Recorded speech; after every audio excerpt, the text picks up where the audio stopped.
చేతులు కాలాక ఆకులు పట్టుకుంటే లాభం ఏమైనా ఉంటుందా? ఏమీ ఉండదు.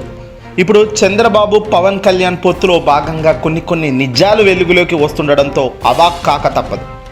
ఇటీవల పవన్ కళ్యాణ్ నిన్న జరిగిన ఓ మీటింగ్లో మాట్లాడిన మాటలను చూస్తుంటే నిజంగా ఆశ్చర్యం కలుగుతుంది. పొత్తులు ఆయన కావాల్సుకొని ఆయన ఇష్టంగా పొత్తులకు పోయినట్టుగా కనబడడం లేదు. కావాలని ఎవరో ఒత్తిడి వల్ల పొత్తులకు అంగీకరించినట్టుగా తెలుస్తుంది. పెద్ద మనసుతో వెళ్ళి మనల్ని మనమే చిన్న చేసుకున్నామన్న ఒక్క మాటతో అర్థం క్లియర్గా అర్థమవుతుంది. రాష్ట్ర రాజకీయాల్లో భవిష్యత్తు జనసేన కాకపోతే ఇంకెవరు అన్న పవన్, మరి ఈ పాయింట్ తెలిసిన నువ్వు పొత్తులకు పోయి 21 సీట్లు తీసుకుంటే ఏ రకంగా రాష్ట్రాన్ని శాసిస్తావని అనుకుంటున్నావు అంటూ ఇప్పుడు ప్రజానికం ప్రశ్నిస్తుంది. నాతో పనిచేసే వాళ్ళు కాఫీ ఇచ్చి ఎమ్మెల్యే అయిపోదామని ఆశపడ్డ వాళ్ళు, అసలు నీతో పనిచేసే వాళ్ళు కాఫీయా టీలా పక్కన పెడితే నువ్వు ఎమ్మెల్యే కాకపోవడానికి గల కారణాలు ఏంటి అనేది ఆలోచన చేసుకోవాలి. గడిచిన ఇన్నేళ్లుగా 2014లో పార్టీ పెడితే 2024 దాకా నువ్వు పొడిచిందేంటి? సాధారణంగా ఒక రాజకీయ పార్టీ గడిచిన 10 ఏళ్లలో చాలా ముందుకు వెళ్తుంది, చాలా వేగంగా అడుగులు వేస్తుంది. కానీ ఈ 10 ఏళ్ళు అయినప్పటికీ కూడా 175కు 175 స్థానాల్లో అభ్యర్థులు లేరు, పోటీ చేసే ధైర్యం లేదు, గవర్నమెంట్ స్థాపించాలి, గవర్నమెంట్ నాదే అన్న ఒక కాన్ఫిడెన్స్ నీలో లేకపోవడం వల్ల ప్రజలు ఈరోజు నిన్ను రివర్స్లో తిట్టడం జరుగుతుంది. జనసేన పార్టీ ఆవిర్భవించి ఇన్ని రోజులు అయినప్పటికీ ఇప్పటిదాకా పవన్కు కాన్ఫిడెన్స్ లేక 2024 ఎన్నికలకు పొత్తులోకి వెళ్ళి వాళ్ళు వీళ్ళు గెలిస్తేనే రాష్ట్రం ఎలా చెప్పగలుగుతావు? ఎవడో గెలిస్తే ఏదో చేయగలుగుతారని నువ్వే అనుకోలేనప్పుడు, ఇది చేస్తే బాగుంటుందని అనుకోలేనప్పుడు పక్క వాళ్ళ వైపు నువ్వు ఎలా వేలు పెట్టి చెప్తావు? చంద్రబాబు వస్తేనో మోదీ వస్తేనో బాగుంటుంది, రాష్ట్రం బాగుపడుతుందని ఎలా అంటావు? చంద్రబాబు గడిచిన 14 ఏళ్ళు ఆయనే సీఎంగా ఉన్నారు, మరి అప్పుడు ఎందుకు బాగాలేదు? మరి ఇప్పుడు ఆయన ఇప్పటికే ఆయన ఏజ్ అయిపోయినాక మంచి ఏజ్లో ఉన్నప్పుడే చంద్రబాబు ఉమ్మడి ఆంధ్రప్రదేశ్ రాష్ట్ర వ్యాప్తంగా ముఖ్యమంత్రి ఉన్నప్పుడే ఆయన పొడిచిందేం లేదు.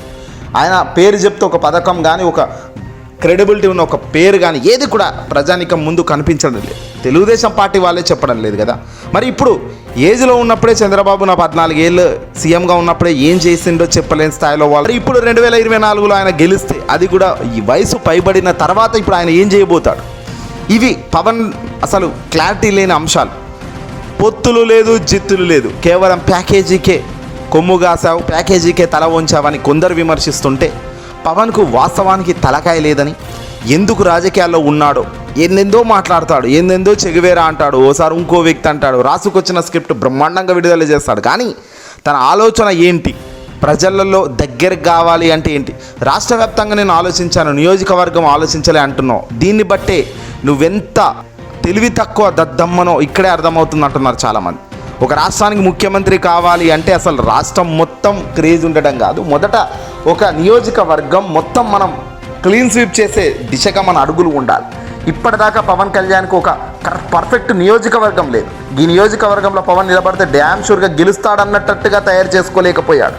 మరి చిన్న నియోజకవర్గాన్ని తన వైపు తిప్పుకోలేని ఈ వ్యక్తి రాష్ట్ర వ్యాప్తంగా ఫలాలు తెచ్చి రాష్ట్రాన్ని ఎలా ముందుకు నడిపిస్తాడు? సరే, రాష్ట్రాన్ని ఈయన నడిపించే స్థాయి ఈయనకు లేదని ఆయనే చెప్తున్నాడు. మరి చంద్రబాబు ఇంకెవడో చేస్తాడని ఈయనకి ఎట్లా తెలుసు?